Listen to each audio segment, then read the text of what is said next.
Hello. So for today's video, we're doing something a little bit different. I'm here with my friends Lucy and Julie from Brit Girls Go Stateside. And today we're going to talk about words. I think we both do this thing of translating. So if you're talking to someone who is American, you say elevator. And if you're talking to someone who's British, you say lift. I think there's this very natural translation that we do.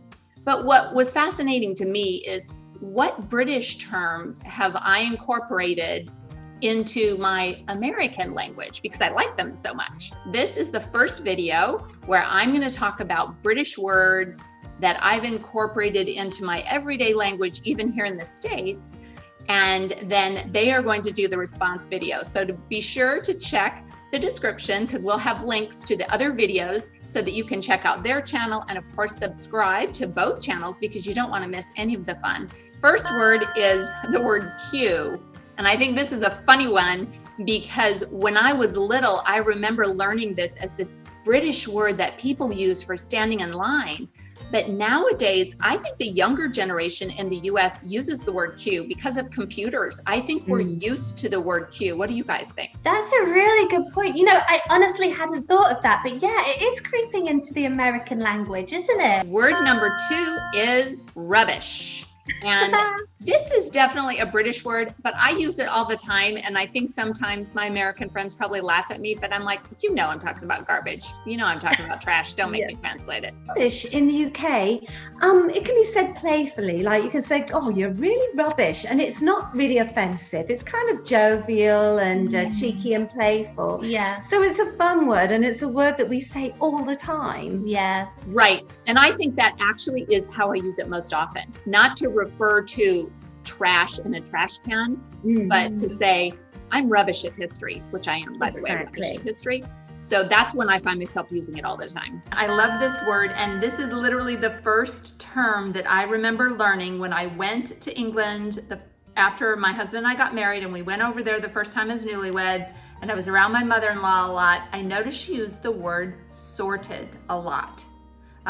Let's get this sorted. And I just thought it was so funny because in the US, we always say sorted out. We don't use it just all the time the way British people do.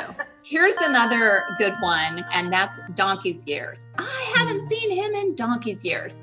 And what's interesting is I assume that this is Cockney rhyming slang that started from when people wanted to say, I haven't seen that in years, they would say, I haven't seen it in donkey's ears. But now Brits have morphed that into donkey's years, haven't they?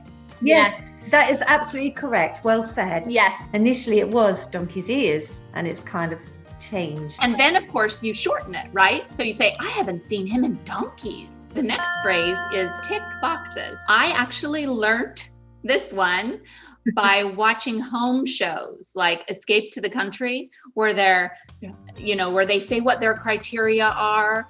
We want a large garden and we want a gourmet kitchen. And then when they walk through a house, they'll say, this is really ticking all the boxes. Yes. In the US, we only say check boxes. It's always, it checks all the boxes. We never say tick, but I've started saying tick. And I've noticed other Americans saying it. Maybe I'm spending too much time around Anglophiles, but I think we all watch a lot of these, all the Anglophiles are watching these British shows. Yeah. Well, and also Canadians. I think Canadians, any Canadians watch this video, they can let me know. I think Canadians also say tick boxes. But you know how we will use check? Like if we're going through our tick boxes and we go check, check, check, check. Oh, well, that's just confusing.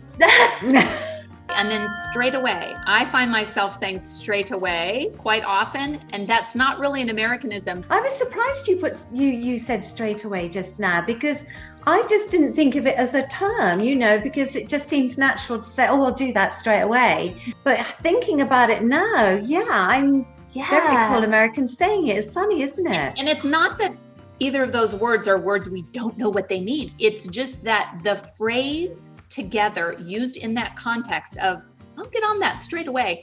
Americans would never say that. What would you say? Right away. Another word, which is just a very tiny little word called bit. The first time I noticed this is my sons grew up as little youngsters reading the British book series Horrible Histories.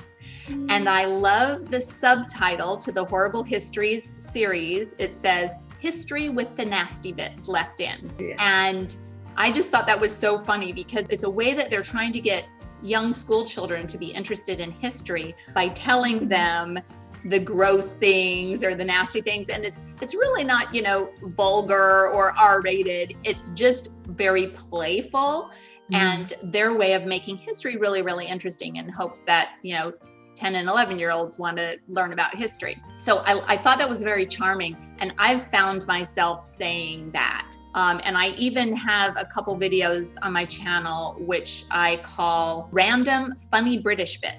Funny little things that I've encountered in my travels in Britain that I thought were funny.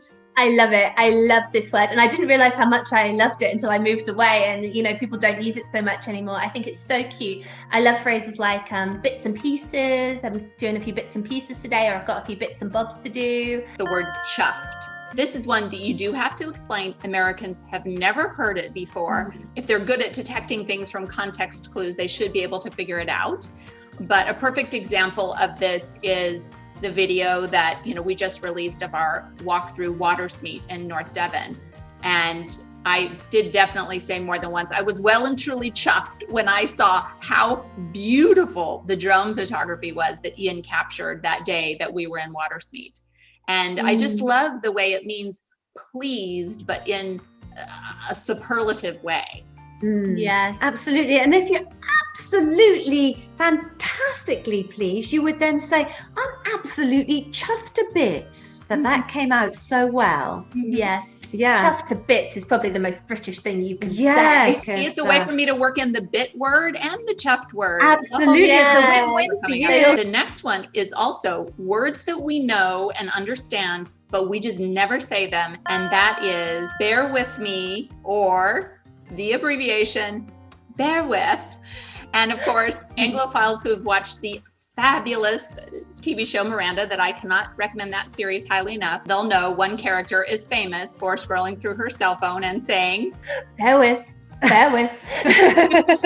Exactly. I had a British coworker when I worked at Walmart who used to say this all the time. We'd be on conference calls and he'd say, bear with me. And he was like, when he was looking something up. So I think we certainly know what it is. We know what it means. We're just not used to saying it. But now I've started saying it because I am always asking for people's patience with me for something or other. It's a lovely, non-offensive way to ask people to just hold up. Wait a minute. It's usually done with the hand. Yeah, bear with. I need to say, bear with, because we must remind you at this point, be sure that you have liked this video. Be sure that you have subscribed to my channel, and that after the video's over, you check out the Brit Girls and subscribe there as well. And we'd love to hear comments on any of these words. What surprised you? If you're American, which of these words do you use? If you're British, which of these words do you want me to stop using immediately? So please give us some feedback in the comment. And now, without further ado, let's get on to the final term, which is bye for now. I left this one for last because my mother-in-law, every time she ends a phone call, doesn't say bye or bye-bye or goodbye. She always says, bye for now. Yeah. Always say bye for now. I like bye for now because it's like, this isn't the end. Yeah, exactly. I'll be seeing you soon. It's so lovely. It's like this. It's like saying auf Wiedersehen. Yeah. The difference between farewell and goodbye, adieu. It's like, it's just a temporary pause, like bye for now. I'll see you soon. Which just makes you, it's like, see you later. It makes you feel like you're going to see that person again. You're going to talk again soon. Thanks so much for watching. Do something good in the world today. Bye for now. Bye for now.